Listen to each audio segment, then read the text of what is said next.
Manhila Costa, kasama natin siya ngayong araw sa ating rides. At lahat po ng ating mga riders, yung iba po ay nanggaling pa sa Puerto, sa El Nido, meron nanggaling ng Rojas, meron nanggaling ng Matarasa, kasama natin ngayong araw. Maraming salamat po sa pakikisama.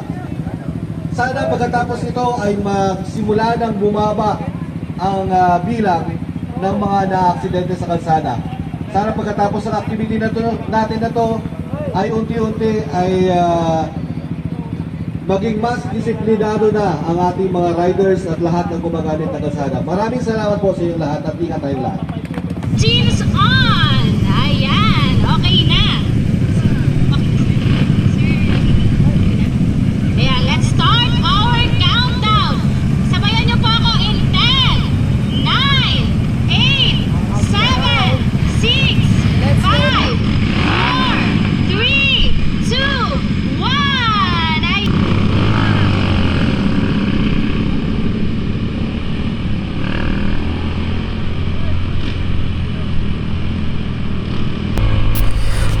What's up mga ka-rides? Magandang umaga po sa ating lahat. Happy Sunday everyone. Ito nga mga ka-rides ay nagkaroon muli ng tinatawag na Road Safety Advocacy Safety Riding Advocacy dito sa Puerto Princesa at sa buong Palawan. At ngayong araw na to ay pabiyahe tayo ng South at saka meron din sa North. So, ang programang ito ng PDRMO ng Provincial Disaster Risk Management Office ay para maipakita ang camaraderie, maipakita ang roadworthy ng ating mga motorsiklo at maipakita at maipaalam sa iba pang mga motorista ang kaligtasan sa pagmamaneho. Hindi lamang kaligtasan para sa motorista kundi din sa ating mga bystander or pedestrian na gumagamit din ng kalsada. So, eto na nga mga lods, part ng South o Puerto Princesa ang ating biyahe at napakaganda na makita na nagsasama-sama ang mga motorista dito sa Palawan kasama ng iba-iba pang mga grupo na meron dito sa Palawan. Pinakamatanda na naalala ko ay ang mga Palawan Eagle, ayan, Tamilok, and the rest of the young clubs or motorcycle organization dito sa Puerto Princesa at sa buong Palawan. Nagsama-sama, yung iba galing pa ng South, bumaba para sa event na to. Yung iba mga galing ng taga North, ng El Nido, Taytay, bumaba pa para lang dito sa programang ito ng ating provincial government for road safety advocacy. Yan po ang isa sa mga ito po yung dahilan kung bakit po mayroon tayong road safety advocacy ride dito sa Puerto Princesa, Palawan. Okay, superstation po tayo. Ayan, Plaridel, Aborlan. So una, kailangan maka-touchdown tayo ng Plaridel, Aborlan. Walang shortcut, walang cutting class. Tubig, pampama na po. Ngayon po ay stamp tayo ng ating card. Para po legit na dumaan tayo ng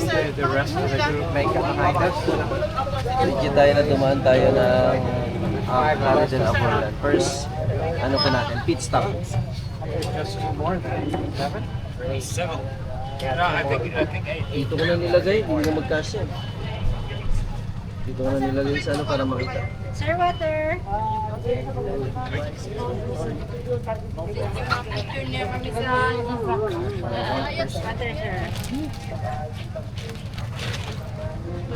Ay, sir. Ito po yung pirma, sir. Bukas, nakablog ka na. Iboto niyo po. Iboto niyo. Ngiti ka rin kayo. Muising ka rin. Uy, ang ganda-ganda mamangay. First pit stop natin, Aborlan. Ay, mga magagandang mga namin, assist. Nag-assist dito sa amin. Galing sa PDR. Tubig na lang po, tubig. Tubig po, tabi. Tayong tubig mga... Tubig. Pero okay, sa mga ka-rides sa first stop natin, pit stop natin, Aborlan, Plaridel, Aborlan, Palawan. So dapat lahat ng mga nagra-rides para sa advocacy na to, PDR Safety Advocacy Ride, is dapat first pit stop ay makapag-sign, stamp o yung card para legit na ikaw ay nakadaan dito. Ayan, successful susunod nito, Nara, ang susunod na pit stop natin. Doon din daw kukunin yung breakfast natin.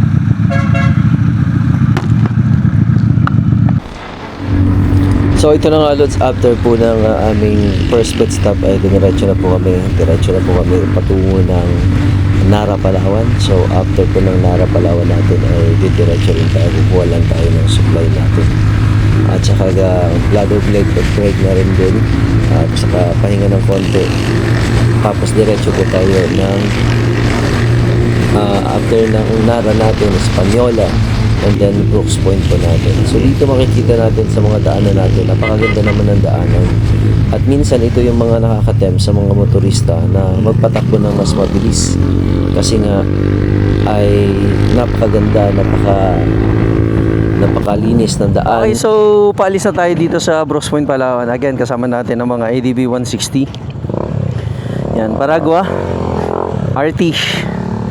So after this ay diretso na natin ay Batarasa.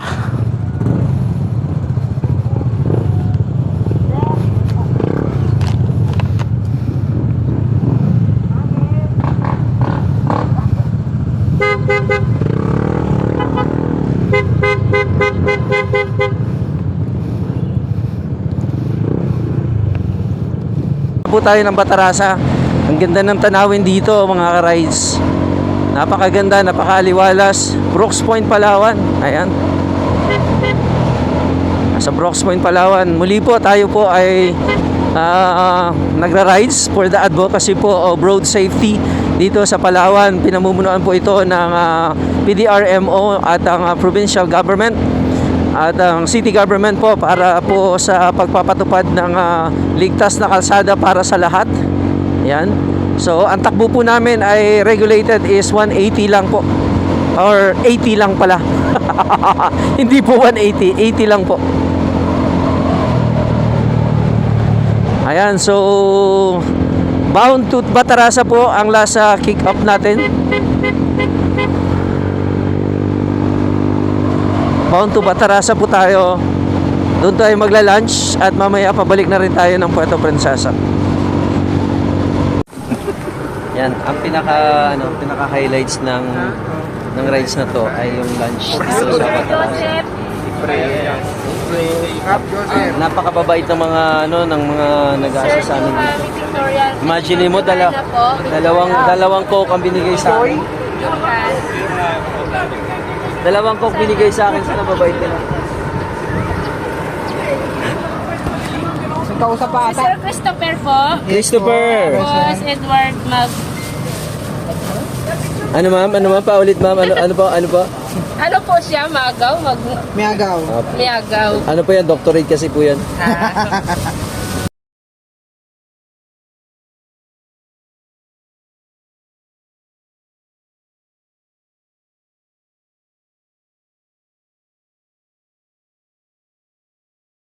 Guys, malapit na kami sa nasa Puerto Princesa na kami. Malapit kami, nasa schedule kami.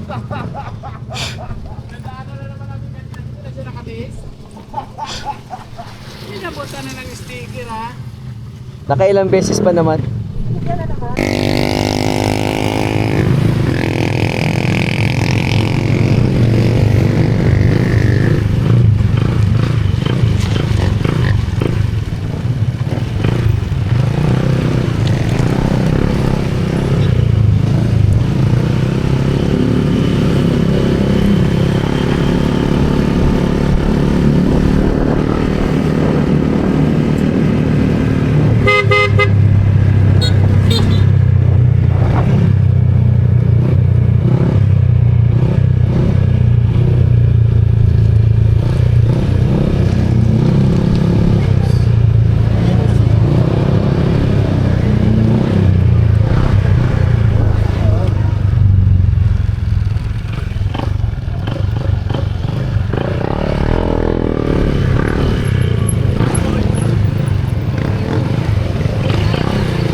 advocacy ng PDRM. Suot na namin yung jersey na natanggap namin as parang ito yung certificate inclusive sa ginawang pagra-rides ngayong araw na to. Sa South ay ito yung t-shirt. Maganda. Marami pong salamat sa mga tumati at nagpaalala ng ligtas kami. Ligtas po lahat ng wala pong aksidente dahil ito road safety advocacy kaya dapat talaga wala. Hanggang sa susunod at may mga sticker pa yan. 100 plus riders, 0 accident, 0 casualty. Palakpakan po natin. May konting scent lang pero natural na wala tayong napinsala, wala tayong na aksidente, walang nasaktan na mga kapwa natin gumagamit ng kalsada. So, unang-una, nais ko po magpasalamat sa taus-pusong pakikiisa dito sa advocacy na to. Among the people na gumagamit ng kalsada, tayo ang pinakamarami. Motorcycle riders. At maliban doon, pagdating sa taas ng level ng risk, tayo yung may pinakamataas na level na risk. Yung mga motorcycle riders. So, isa to sa nakikita naming daan na marami tayo, mas mataas yung vulnerability, kaya dapat doon simulan yung pagpapalakas, yung pagpapataas ng antas, nung paghahanda at kaalaman para mas malaki ang impact doon sa pagbawas ng vulnerability. Diba? So, yun yung ating yun yung ating adikain doon. Kaya binuo natin itong road safety advocacy ride. Actually, matagal na itong pinag-uusapan. Yung mga idea na to ay nagsimula pa sa maraming rides na sinamahan natin, no? Kasama yung IHOS Unlock, no? Yung mga fun ride. Doon pa lang nakikita na natin na may pinapakita na tayo, pinapalabas na tayong advocacy, yung disiplina sa kalsada. Pero ngayon, sa pamunuan po ni Governor Amy Alvarez, gusto niya na asikasuhin, makasama ang provincial government ng Palawan sa pagbawas ng mga insidente ng mga nasasaktan, namamatay sa ating mga kalsada.